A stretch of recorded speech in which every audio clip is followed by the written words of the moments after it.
We hear a lot about the origins of the SARS-CoV-2 virus that causes COVID-19 nowadays.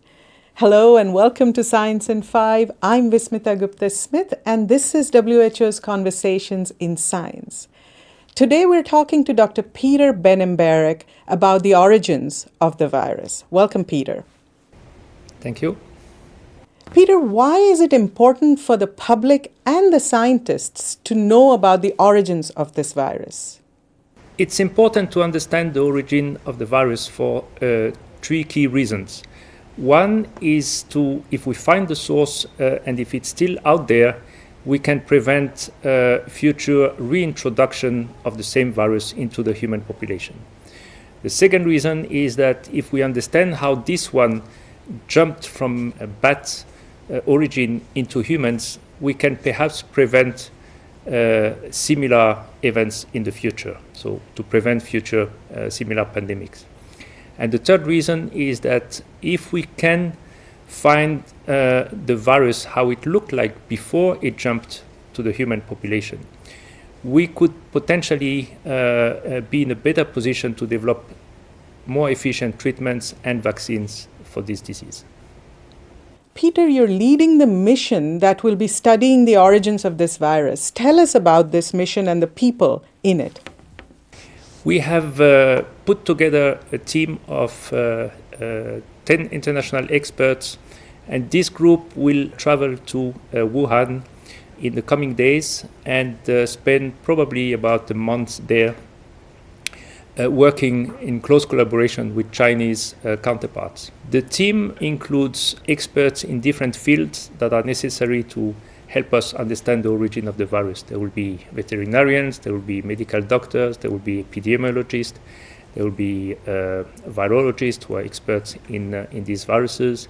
There will be experts in this type of diseases that originate in animals and jump to humans. All together, we will work together with Chinese counterparts on different studies that hopefully will help us better understand this virus. We will start with 2 weeks in a hotel in quarantine, where we won't be able to leave our rooms. We will all have our own rooms and stay there for 2 weeks. But we will still be able to work from day one remotely. And then after the 2 weeks of quarantine, we will be able to move around and have face-to-face meetings and visit the different sites and areas that we would like to see as part of our studies. Peter, we see on social media a lot of definitive claims that this virus originated in the laboratories. Tell us, how do scientists look at this question, and how should the public be looking at this question?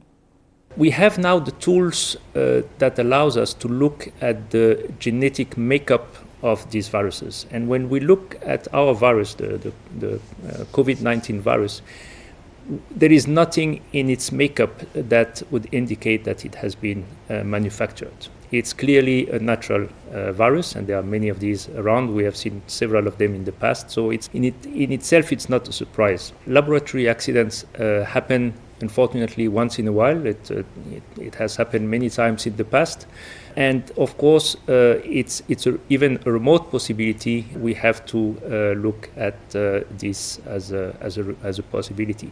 So we will, of course, also look at that hypothesis among many others, even if it's an unlikely one. There is no evidence so far indicating that anybody was working with this virus in the past. There is no evidence to indicate that it would have escaped a laboratory in any way. But of course, we will have that in mind when we look at the origin of this virus. That was Dr. Peter Ben-Embarek explaining how science will be looking for the origins of this virus. For more on this, tune in to our social media channels and be the source of trusted science-based information. Until next time then, stay safe, stay healthy, and stick with science.